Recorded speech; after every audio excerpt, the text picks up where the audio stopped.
Olha, Patrick, agora sim tá na live aí. agora sim. Como é que tá a conexão aí? Como é que tá a conexão? Tá ótimo, tá ótimo. Tô perfeito aqui. Pô, beleza então, fechado. Bom que tá tudo ok pra gente começar. Obrigado mesmo hein, por ter aceito o convite do nosso papo. Vamos bater um papo bem bacana aí hoje, falar sobre tudo que rolou aí na sua carreira. Muitos anos, né, de batera, né? Mas vamos tentar falar sobre algumas coisas aí. Como é que tá indo sua quarentena aí? Tudo certo? É, quarentena, quarentena foi foi não, né? Foi e ainda está sendo para alguns um desafio, né? Pois é. Principalmente no que toca a arte, né? Eventos, arte, que é onde a gente trabalha. Então, ficou bem difícil, né? Tivemos um ano desafiador, né? 2020 foi um ano desafiador. 2021 foi é a continuação, né? Então, continua Sim. sendo difícil, mas agora a gente está sentindo uma certa abertura já, porque a vacinação.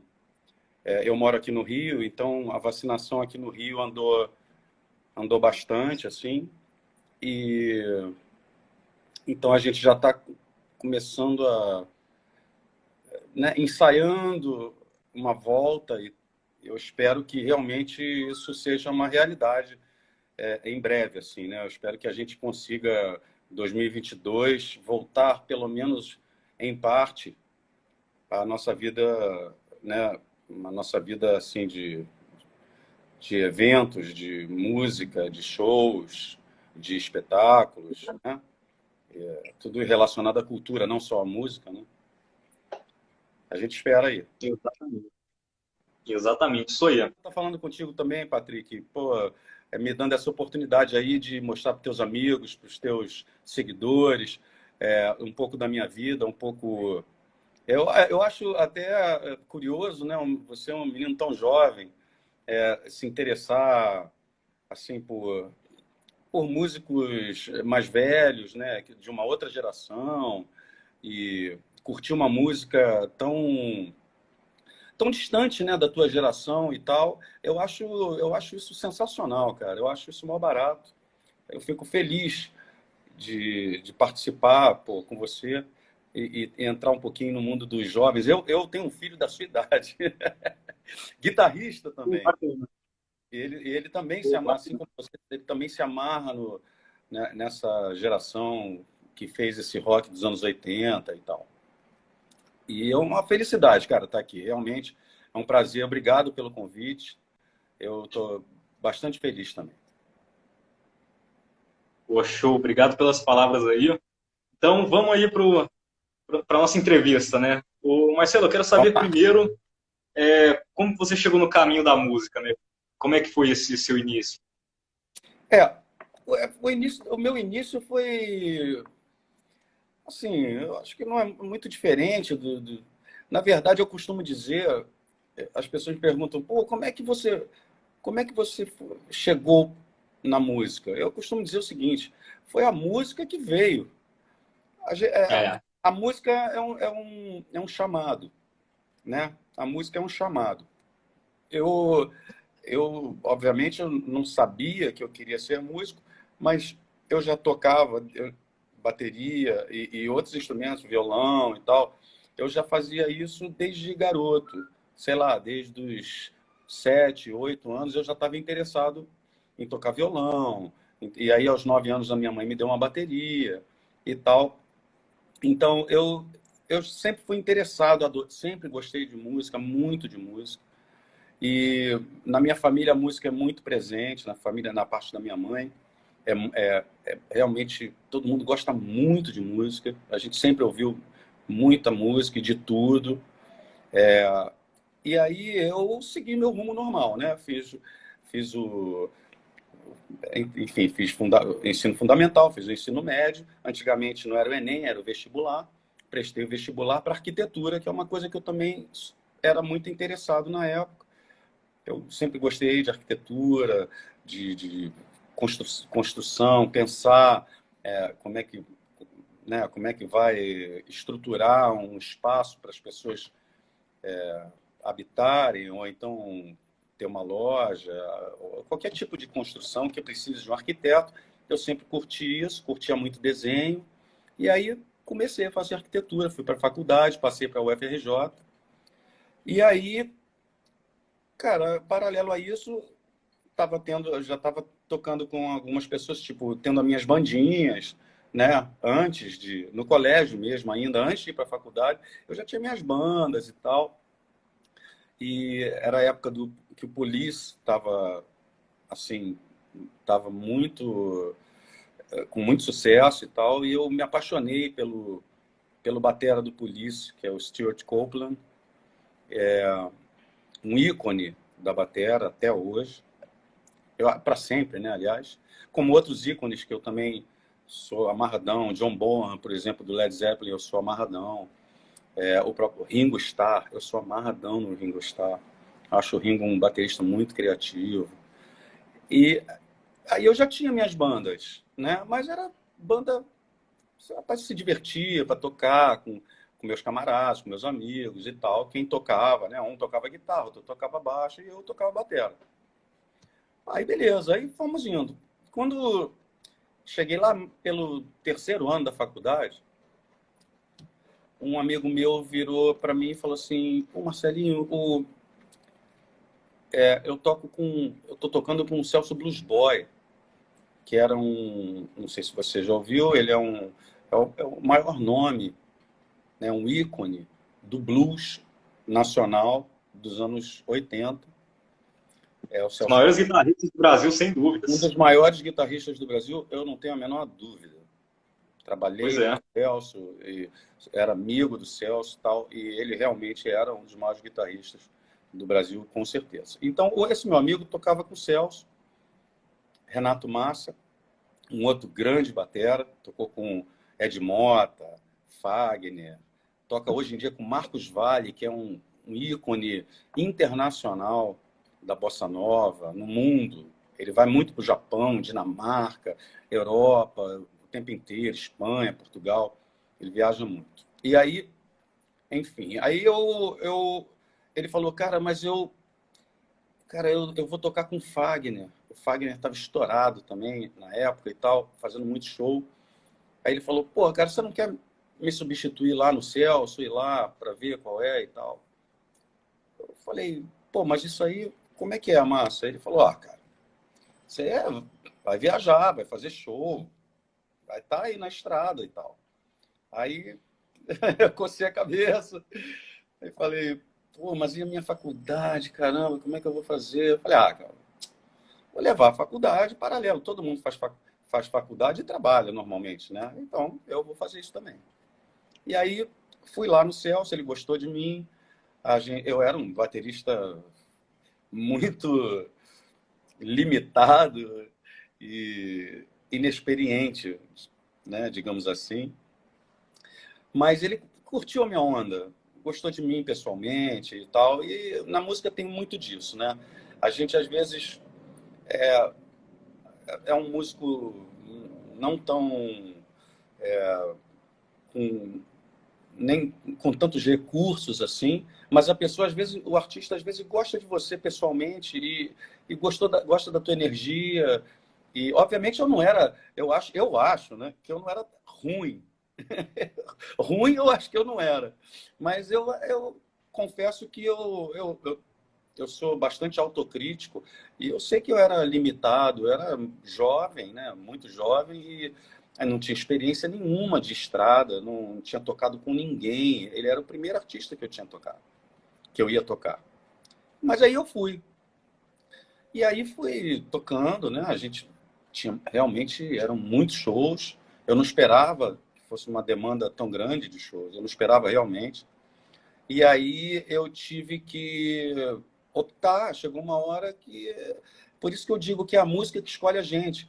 A música veio para mim no meio da minha faculdade, até o ponto que eu já não estava conseguindo mais entregar os trabalhos. Eu já estava complicando a minha vida na faculdade. E aí eu tive que trancar a faculdade. E aí eu caí dentro, cara. Aí comecei a tocar com o Celso. Aí fomos aí para a estrada e tal. Eu aprendi muito com ele, muito, muito, muito mesmo. Ele me ensinou muita coisa de música, de comportamento, de como estar na estrada, o que, como é que é, o que, entendeu? É, uma escola, né? E eu sou muito grato a ele. Ele é falecido, né? Ele morreu, 9 acho que anos. tem 8 anos. Isso, 9 isso. anos, né? É, Então, 8 ou 9, é. morreu há 9 anos atrás, morreu de câncer, morreu jovem, mas deu tempo da gente Pois gravar é. o único DVD da carreira dele. Fui eu que gravei, ele me convidou e foi uma honra muito grande Você que gravar gravou Por um Monte de Cerveja? o DVD dele. O único DVD o único registro em vídeo que tem do Celso Blues Boy, fui eu que gravei. É uma honra. Ah, sim. E foi na casa onde ele era assim, quase um convidado de honra, que era o Circo Voador, que é o Circo Voador, que é aqui no Rio de Janeiro. Casa que a gente fez shows antológicos, shows.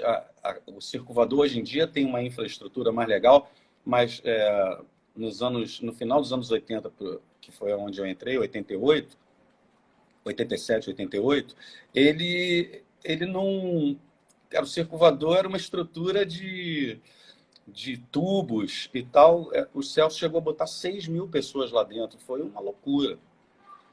E era bem legal. O show do Celso era uma coisa sensacional. O Celso era uma sumidade do blues. Ele era o cara que mais personificava a palavra blues para mim. O Celso Blues Boy, ele vivia o blues. Ele tinha o blues dentro do coração dele. Isso eu tenho certeza. Assim. Foi muito legal. E foi assim. E aí, depois do Celso, aí as coisas foram acontecendo, né? Exatamente. O Celso já tocou na Lucio do B.B. King, né? Ele já tocou na guitarra do B.B. King, Não, ele tocou com né? o B.B. King várias vezes, não foi uma vez só. Ele tocou Pois várias. é, O B.B. exatamente. King veio, acho que veio umas 2 ou 3 vezes aqui no Brasil, e o Celso deu canja no show do B.B. King, com a guitarra do B.B. King. Isso é uma coisa que Pois é. é uma honra para poucos, né? Sensacional. Isso é para poucos. Sim, claro. Você chegou a gravar o disco Por um Monte de Cerveja? Foi o último dele? Não, não, não fui eu. Não fui eu. O disco Ah, que eu gravei com o Celso foi Quando a Noite Cai, que é um disco muito difícil de achar, né? Porque ele, inclusive, ele não saiu em CD, então ele só existe em vinil. E ele tem assim, teve uma tiragem muito pequena, porque o Celso estava numa entre-safra de gravadoras e tal. E, enfim, aí a gente gravou esse disco. É praticamente um disco,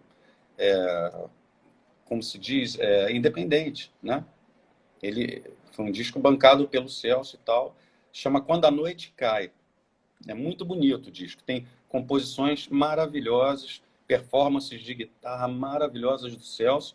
E, pô, para mim, foi o primeiro disco que eu gravei na minha vida, né? A primeira vez que eu entrei num estúdio para gravar um disco foi com o Celso. Eu já tinha entrado em estúdio para gravar com as bandas que eu, que eu tinha, né? Eu tive algumas bandas, né? Tive Cilada Mista, Patrulha Rodoviária, mais um monte de banda aí. Os Filhos da Sua. Eu tive um monte de banda, assim, banda de colégio, bandas de garagem. Mas foi mó barato, assim. Eu sou amigo, inclusive, de vários componentes da banda, né? Que já são senhores que nem eu, né? Isso e aí. sobre o Hanoi?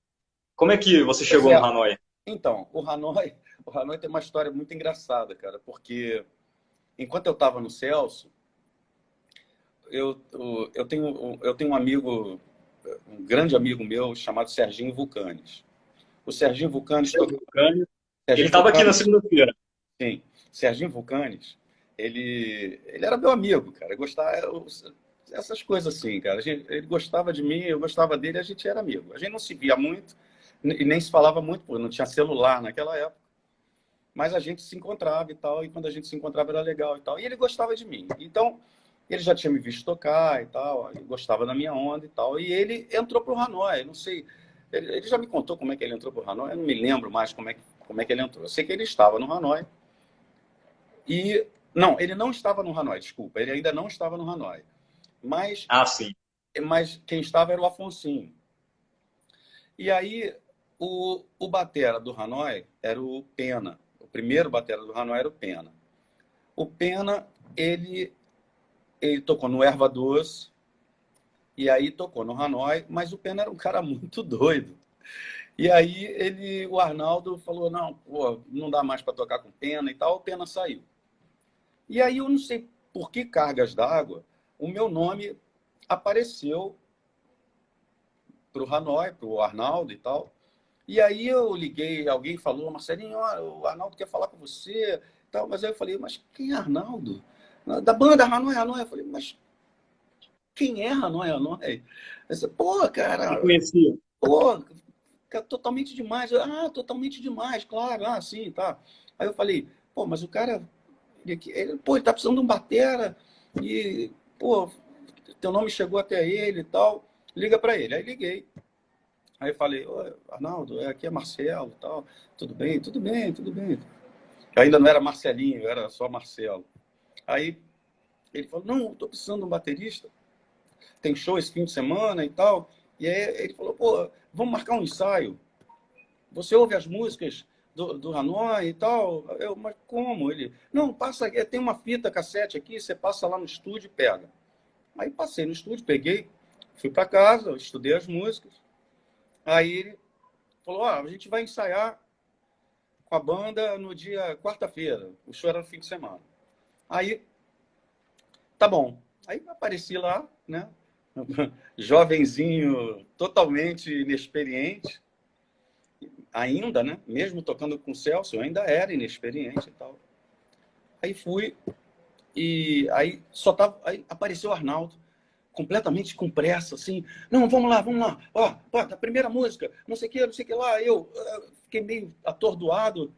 E o Afonsinho não tinha ido, tinha um tecladista, mas o tecladista não foi, tinha um percussionista, mas o percussionista não foi, ou seja, só tinha eu e ele. E aí, cara, me deu um nervoso, cara, eu fiquei completamente nervoso. Ele falava rápido e tal, enfim, eu mandei mal pra caramba. Mandei muito mal. Toquei mal, fiquei nervoso e tal. Aí, beleza. Aí eu, não, beleza. Então a gente se fala. Eu vou te ligar e tal. Não me ligou. Beleza. Aí passou tempo, né? Passou tempo. Aí corta para 89. Aí sim, aí o Serginho já estava na banda, o Afonso tinha saído. E eu me toquei que depois, que naquela época, essa época que eu fiz o ensaio com o Arnaldo, já era uma época de transição do Hanoi. O Pena tinha saído, o baterista. A primeira formação se desfez toda, né? O Afonsinho saiu, o Pena saiu, aí entrou o Serginho e o Gali, Edmar do Gali. E aí começaram a fazer show e tal, e eles gravaram o segundo disco do Hanoi, que foi um Fanzine. sucesso, né? E tal. E, enfim, aí eles fizeram muitos shows. O Serginho um dia me ligou, falou, Marcelinho, como é que você tá? Tô bem, cara, tá tudo bem. Cara, olha só, cara, a gente tá com um negócio aqui, cara, porque o nosso batera vai sair. Eu falei, ué, o Gali vai sair? Vai, cara, vai sair. Eu acho que ele vai pro Heróis da Resistência, banda do Leone, pós Kid de Abelha. Sim. Você não quer fazer uma audição com a gente, e a gente se entrar pra banda e tal? Eu falei, pô, Serginho, eu ia ficar amarradão, mas eu fiz uma vez, eu tenho uma péssima eu tenho uma péssima recordação de audições, Entendi. né, com o Arnaldo. Mas ele falou, não, cara, mas pô, o Arnaldo tá diferente, ele tá mais calmo, e tem eu lá também, e agora tem o Ricardo Bacelar também, que é tecladista, tá super legal a banda e tal, pô, a gente tá meio precisando, cara, eu acho que você é o cara. Tá bom. Aí lá fui eu pro ensaio. Aí o Serginho me passou as músicas, me deu de novo uma fita cassete, e aí eu ouvi tudo e tal, tirei, fiquei bastante tempo estudando e tal. E aí cheguei lá no ensaio e tal, realmente, pô, aí o Arnaldo nem lembrava que ele tinha ensaiado comigo anos Não atrás lembrava. e tal, né? E aí, cara, a gente fez um ensaio ótimo, a química foi instantânea, assim, a gente foi muito bacana. A gente construiu um som, né?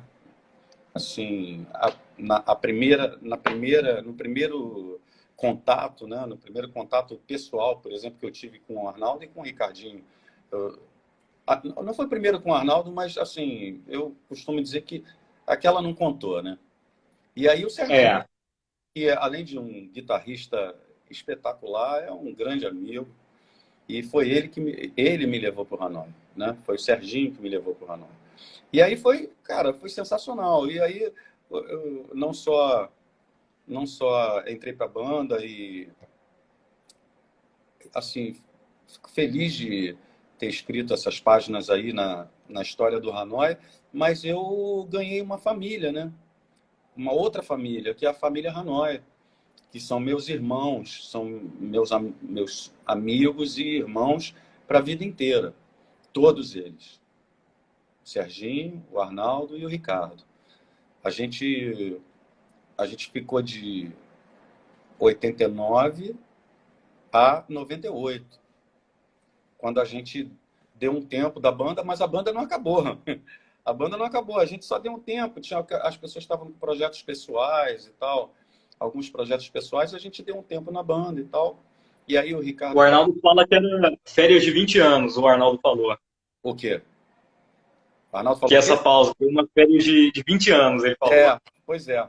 Mas você vê como é que a nossa relação é forte e assim, tem uma base muito bacana, não só musical, mas de amizade mesmo. A gente tem um vínculo não só musical, a gente tem um vínculo de amizade. Você vê que durante esses 20 anos, cara, não é que a gente passou afastado sem se falar, não. A gente se via, a gente se falava. O Arnaldo fez um monte de projetos pessoais. Eu comecei com a minha vida de músico contratado por artistas e tal. E a gente, cara, e a gente sempre se encontrando, se adorando, se falando, se comunicando. A gente nunca perdeu contato de jeito nenhum, nesses anos todos. E a gente se ama, cara. O Hanoi é uma família, de verdade. Boa demais. E o primeiro disco que você gravou foi o Serio Nada, né? Foi sério nada. Foi em 80, final de 89. É, é, final de 89, isso. Foi Deixa eu quando, ver. Acho que é quando. 92, não? Oi? Não, 92, não, não? não, desculpa. Não, ele saiu em 92, mas ele foi gravado em Ah, 91. E enquanto isso, eu passei 89, eu entrei em 89 quando saiu o Galho, o Arnaldo já tinha bastante material e, e a gente saiu trabalhando em cima, a gente ficou um ano trabalhando as músicas e quando a gente entrou no estúdio a gente já sabia tudo como é que ia ser e tal. E foi assim, aí eu acho que foi o meu primeiro disco de verdade, assim, né? Com calma, e era a minha banda, e, enfim, eu gravei do jeito que eu quis, né? Com o setup que eu quis e tal. E aí enfim, isso tudo é um processo de amadurecimento, né? Eu também já me sentia mais seguro, já tocava um pouquinho melhor, já tinha mais experiência, né? E essas coisas a gente vai ganhando, né? A gente vai trabalhando e vai ganhando, né? E aí foi o Sério Nada. E a gente já começou, depois do Sério Nada, a ensaiar já a turnê, né? Do Sério Nada, que foi uma turnê vencedora. Uma turnê com acho que mais de 110 shows no ano.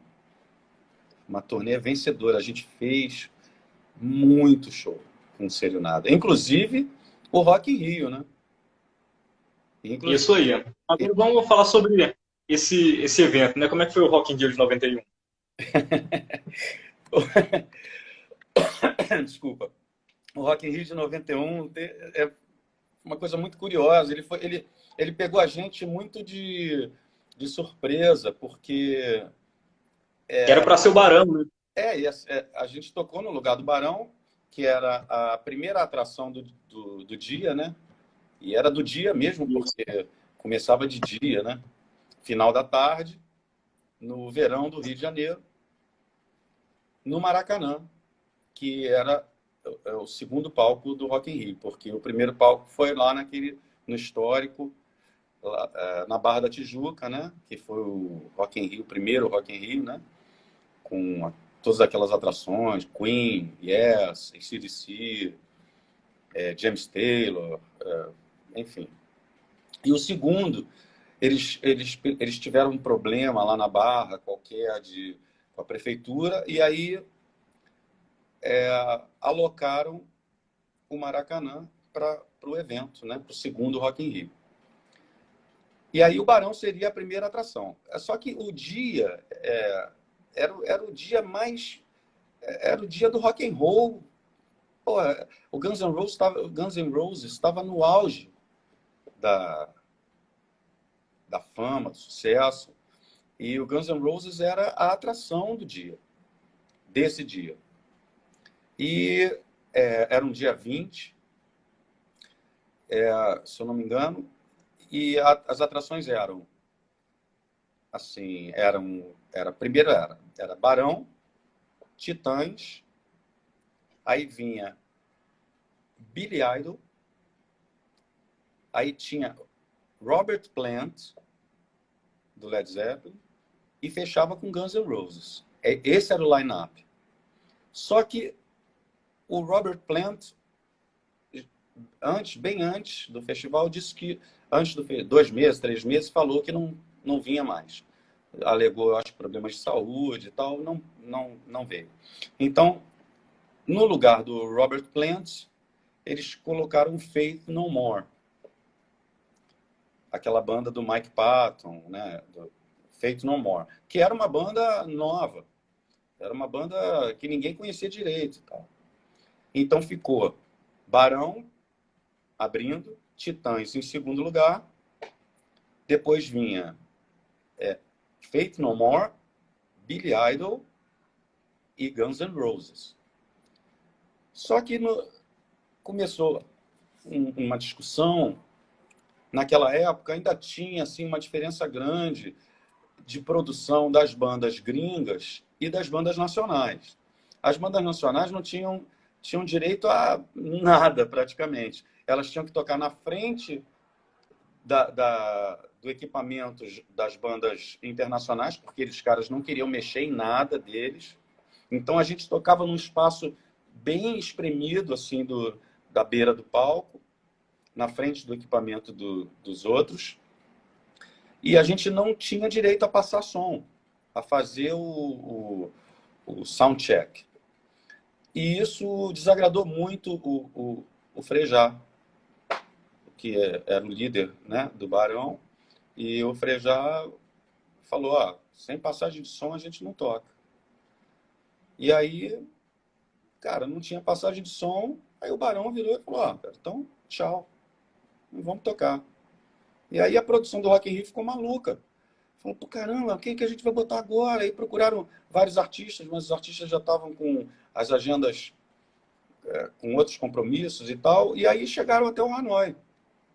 O Hanoi tá lançando disco e tal. Pô, chama o Hanoi. Legal. Só que o Hanoi o Hanoi é uma banda de rock. Mas esse disco Serenada, ele é um disco diferente. Ele é um disco...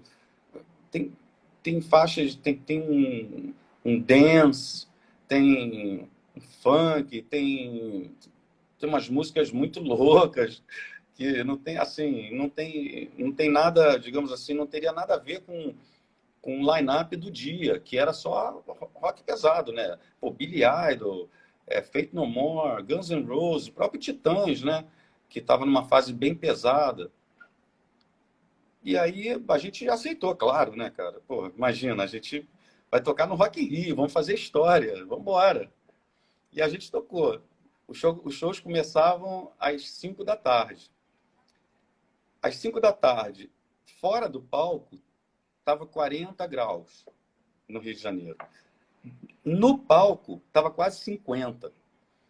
Um calor insuportável. Insuportável.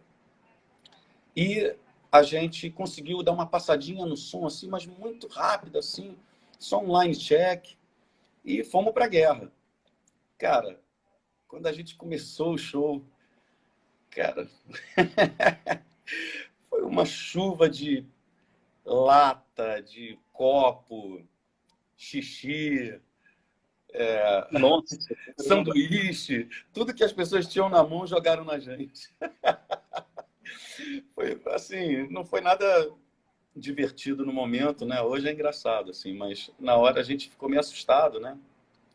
E essa foi meio punk, né? E acabou o show, cara, eu tive que ser atendido numa UTI móvel ao lado do palco, porque eu suo muito, né?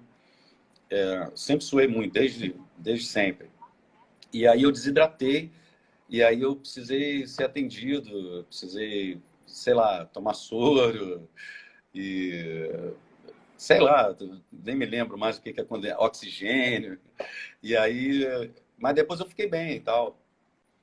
E fiquei até para curtir os outros shows e tal. Mas foi assim, foi um pouco, não foi muito agradável assim, foi meio desagradável ser levar refrigerante na cabeça, xixi. É. Mas é Mas bom, o show rolou até o mas final, é né? bom porque eu tenho história para contar, né? E eu já, né? Exatamente. E foi Exatamente. meu primeiro Rock in Rio tocando. E Sim. hoje eu já tenho alguns na bagagem. Já toquei 3 com Frejá. Já fiz shows no outro palco do Rock in Rio. Agora tem palcos menores no Rock in Rio. Já fiz com vários artistas, com várias pessoas e tal.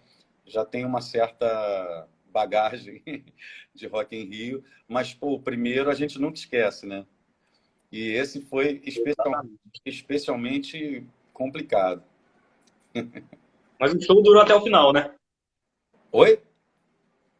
Foi até o final o show, né? Fomos até o final. Fomos até o final. A gente não desiste fácil, não. E sobre o Credos? Vamos falar sobre esse disco ao vivo. O Credos é um disco, o Credos é um disco ao vivo, né? Um projeto, um projeto nosso do disco ao vivo. A gente gravou, a gente conseguiu gravar 3 shows do Credos. E agora eu estou em dúvida se foram 3 ou foram 2. Enfim, mas a gente gravou no mínimo 2. Eu acho que foram 3, mas não sei. Pode ser que eu esteja enganado. E aí a gente pegou as melhores performances, né, do dia e tal. E, cara, eu pegou o disco pela primeira vez, o disco ao vivo, assim, né? Pegou a energia, porque o Hanoi ele precisava mostrar o que ele tinha de melhor. Ele precisava mostrar num registro fonográfico, né, um disco, um CD, o que ele tinha de melhor, que era o quê? As composições, mas acima de tudo, a energia que a banda teve com essa formação, que a gente foi adquirindo, né? Que a gente foi ficando cada vez mais íntimo musicalmente, a gente foi crescendo como banda e aí a gente estava assim no auge de tocar junto. A gente estava numa energia muito boa. E aí o Credos foi o projeto que é passar para um disco, um CD, o que a gente era no palco. Então, o disco tem uma energia muito forte, né? O disco ele tem um peso de uma banda de rock que a gente não tinha ainda lá no Rock in Rio. Porque também é um disco que inclusive, ele tem já muita música do Coração Geiger, eu considero o disco mais rock do Hanoi. Até então, o Hanoi tinha aquela onda funk, continua tendo, mas também tem o seu lado pesado, que é uma influência minha também, que gosto de som pesado, gosto de funk, também gosto de reggae, mas eu também gosto de um som mais pesado, tanto que eu contribuí muito com isso para o novo som do Hanoi, né? Para essa formação. E o Credos, ele passa isso. Ele passa essa energia que a gente tem ao vivo. E foi, assim, foi uma alegria muito grande, né? Conseguir botar isso num disco. E você falou sobre a pausa que teve ali no Hanoi, mas como é que foi o convite para tocar com o Frejá? Cara, o convite do Frejá apareceu no momento da minha vida onde eu estava pensando em parar de tocar. Eu estava pensando em parar de tocar, eu tocava com o Mosca, Paulinho Mosca. O Mosca, eu toquei durante 10 anos com o Mosca, inclusive durante Hanoi, né? Eu também tocava com o Mosca. Gravei 5 CDs com o Mosca, 5 trabalhos, né? Desde o início. E aí o Mosca mudou a banda, porque o país estava numa situação um pouco complicada. Eu estava numa situação financeira delicada na época. Então eu fui trabalhar no estúdio de um amigo que me ofereceu ser o gerente do estúdio dele, um amigo muito próximo meu, Cecelo, que é um músico maravilhoso, inclusive, e ele tinha um estúdio de publicidade, de música para publicidade. E aí eu fui lá ser gerente do estúdio. E fiquei lá, aí fiquei durante 6 meses.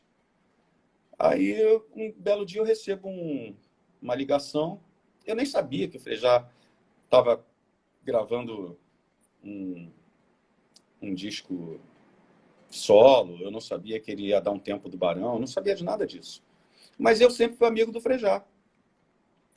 E a gente se encontrava direto, né? O Hanoi, com todas as bandas, né? Aeroporto, hotéis, festivais, a gente se esbarrava direto. Mas mesmo antes disso, eu já conheci o Frejá, de Baixo Leblon. Ele morava perto de mim, eu morava aqui num bairro na Glória, ele morava no Catete, no Flamengo, na verdade, com os pais dele, ainda com os pais dele. Então a gente sempre se viu, sempre a gente se conhecia e éramos camaradas. Aí eu tinha uma banda, eu não parei de tocar, assim, um amigo meu chamou para tocar numa banda. E aí ele falou assim, pô, cara, a gente ensaiou para um show, ele falou, pô, cara, sabe quem vai fazer participação nesse show que a gente vai fazer? Pô, o Frejá. Eu falei, pô, que legal. Caramba, que bacana. E aí a gente foi fazer o show, o Frejá deu uma canja, tocou 3 músicas, e aí nisso, ele já tinha gravado o disco dele solo e já tinha escolhido o guitarrista, que era o Billy Brandão. O Billy Brandão é meu amigo, tocou comigo direto no Mosca desde o início, também grande amigo. E aí o Billy Brandão falou, pô, tu vai dar canja no show, o Marcelinho vai tocar. Ele falou, pô, cara, o Marcelinho é uma grande opção aí para o teu trabalho solo, cara. Pô, ele batera que canta, faz vocal. Pô, o Frejá queria ele queria músicos que cantassem, que todos fizessem vocal, que ele gosta muito de vocal. E aí ele estava procurando um baterista que cantasse. Aí ele virou pro Billy e falou, pô, caramba, é verdade, cara. Não tinha pensado no Marcelinho. Falou, pô, bacana, vou tocar com ele hoje, vou dar um toque nele. Só que ele foi dar canja, ele não estava muito bem, ele tocou muito bem, e o Frejá é um lorde em inglês, né, cara? Gentilíssimo, super educado e tal. E aí ele foi, fez a canja e falou, cara, pô, desculpa, eu vou embora, cara. Eu, hoje eu não tô passando muito bem do estômago e tal. Não tô vim aqui porque tinha me comprometido com o Beto, né, que era o outro cara da banda. Mas eu tô indo embora e tal. E não falou nada comigo. Aí o Billy foi e me ligou. Ele falou, pô, cara, o Frei já falou contigo sobre o negócio da banda dele? Eu falei, não falou nada. Aí ele falou, pô, mas ele falou que ia dar um toque em você. Ah, então, bicho, então deixa quieto. Eu falei, não, agora tu vai me falar o que que é, pô. Você vai me deixar nessa dúvida? Que banda é essa? Que trabalho é esse? O Frejá, pô. O Frejá tá no Barão? Ele, não, cara, o Frejá vai dar um tempo do Barão. Ele acabou de gravar um disco pela Warner e ele vai excursionar com esse disco. E esse ano o Barão não vai trabalhar. Ele vai fazer o trabalho dele solo. E ele tá montando a banda. Aí eu falei, caraca, bicho, sério? Pô, que legal isso, hein? Aí o Billy falou, pô, vou dar um toque Pois é. nele. Aí, beleza. Aí acabou meu... Aí passou. Aí, uns 3 dias depois, eu tô em casa, tô na minha casa, toco meu telefone, era o Frejá. Falou, Marcelinho, tudo bem? Frejá, cara. Eu falei, fala, Frejá, qual é? Tudo bem? Ele falou, pô, cara, aquele dia não deu pra falar contigo, eu tava me sentindo mal e tal, mas, pô, não sei se você tá sabendo, eu tô com um trabalho aí e tal, e eu, pô, cara, eu queria te convidar para você ouvir o trabalho aqui, cara. Vim um dia aqui no estúdio e tal.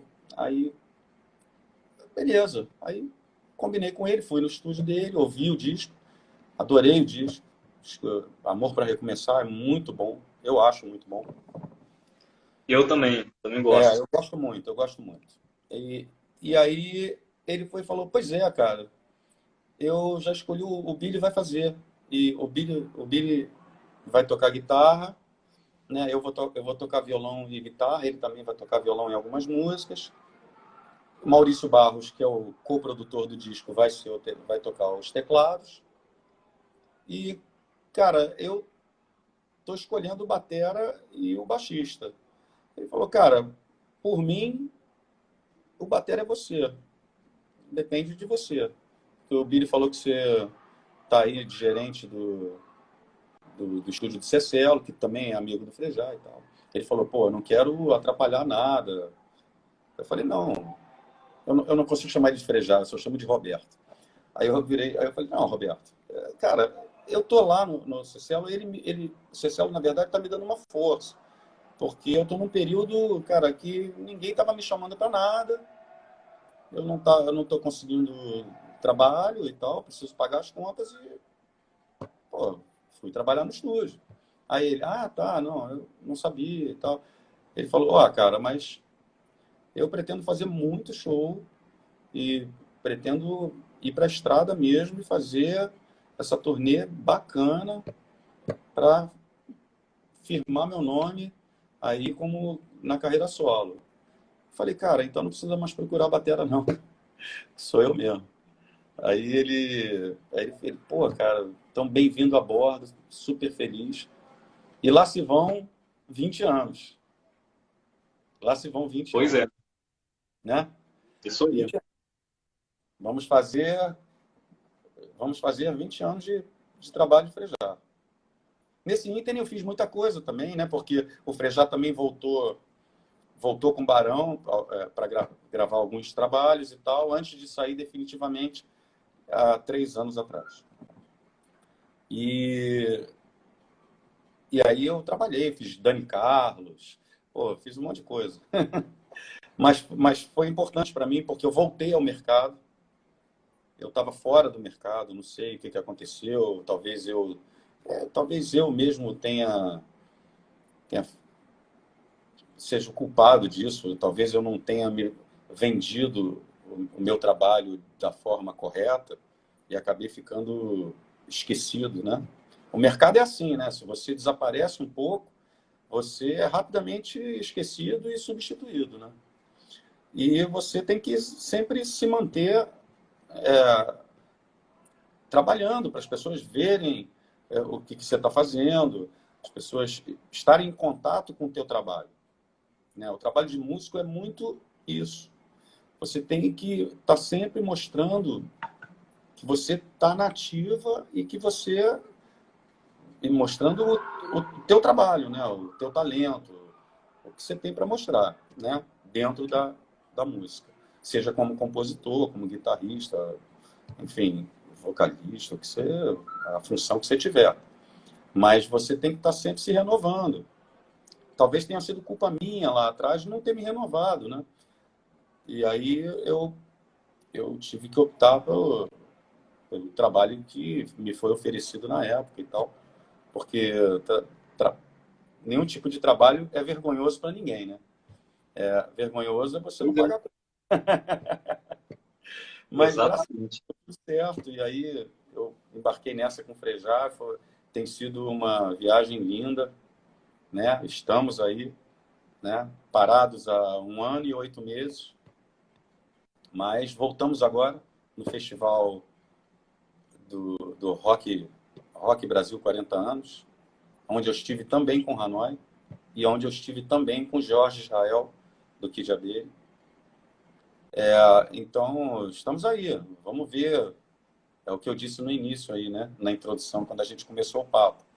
A gente espera que as coisas andem, né? Desse final de 2021 para 2022. Isso aí. E só para passar aqui o resto da agenda, amanhã vai estar o Galho aqui, 8 horas da noite, batendo um papo comigo. E Amanhã é o sexta-feira, Gali. amanhã é o Galho e O sexta-feira é o Gali, Ricardo. pô, o Gali é um querido, cara. O Gali foi para São Paulo, inclusive, trabalhar com outra coisa. E ele é super bem sucedido.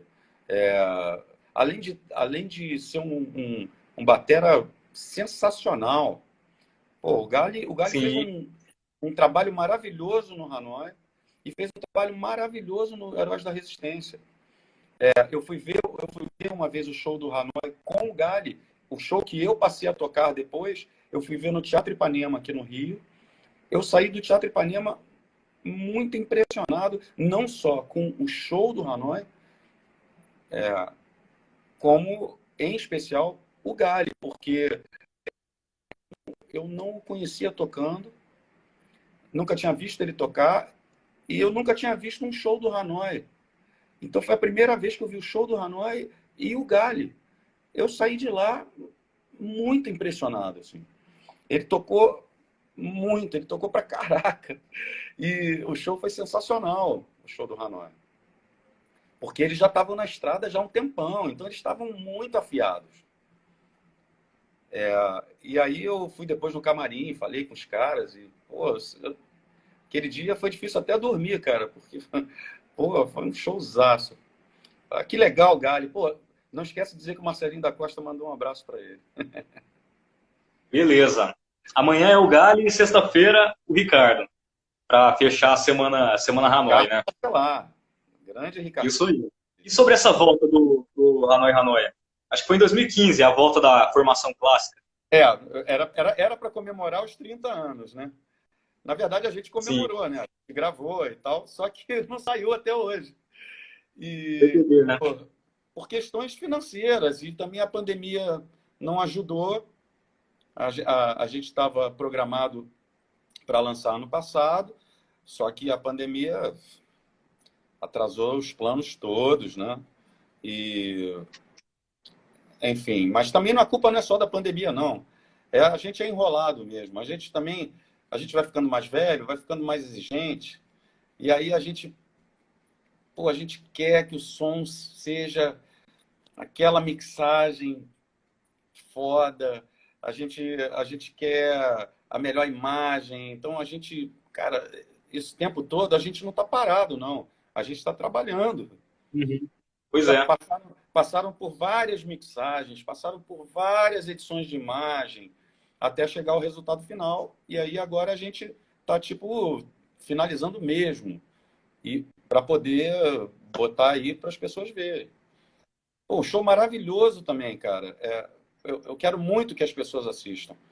Mas a gente está trabalhando para ficar o melhor mesmo. A gente brinca dizendo que esse DVD, a gente chama de DVD, nem é mais DVD, né, cara?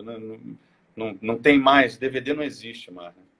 Mas esse projeto, né, do Hanoi ao vivo, né, filmado e gravado, ele era para comemorar os 30, mas a gente brinca que ele só vai sair quando a gente fizer 40 anos de banda. Quer dizer, Sim. quando a gente fizer 40 anos de banda, provavelmente eu já vou estar de bengala, a barba branca. Não, que isso. Barba Que branca já isso. tem, né? Vai demorar ainda, vai demorar muito, vai demorar. Não vai demorar não, vai sair, vai sair. Prometo a você que vai sair. Não, eu digo demorar para você chegar de bengala, barba branca, isso vai demorar bastante, mas o Não, DVD logo, não logo vai tá aí, demorar. né? Não demora não, cara. Tá perto, tá pertinho. Pois é, mas o DVD logo, logo tá aí, né? Não, vai sair, vai sair. A gente está nos finalmente. Pô, bacana, show. E Marcelinho, valeu mesmo aí pelas Pô, histórias, pelo papo. toda Foi muito hora. bacana bater esse Muito papo com legal, você. Patrícia. E Obrigado, feliz cara. com as histórias. Queria te dar os Muito parabéns, obrigado. cara. Queria te dar os parabéns por essa iniciativa de Obrigado. entrevistar a galera do Hanoi, isso é a galera do rock. Você é um menino tão jovem, pô, e mostrando para tua galera, né, da tua geração, a importância que a gente teve, né, no cenário musical, no rock, do pop rock, enfim, da música, né? E, pô, eu particularmente fiquei muito feliz com o convite e, pô, só tenho a agradecer. Obrigado mesmo. Obrigado pelas palavras. E é isso aí. Amanhã o Edmar vai estar aqui. Não sei se você vai poder assistir, mas vou mandar seu abraço lá para ele. Beleza? Não, vou aparecer aqui, vou assistir. Boa, fechado. Fechado então. Valeu, Marcelinho. Boa noite. Valeu, Patrick. Grande abraço, cara. Até a próxima. Tchau.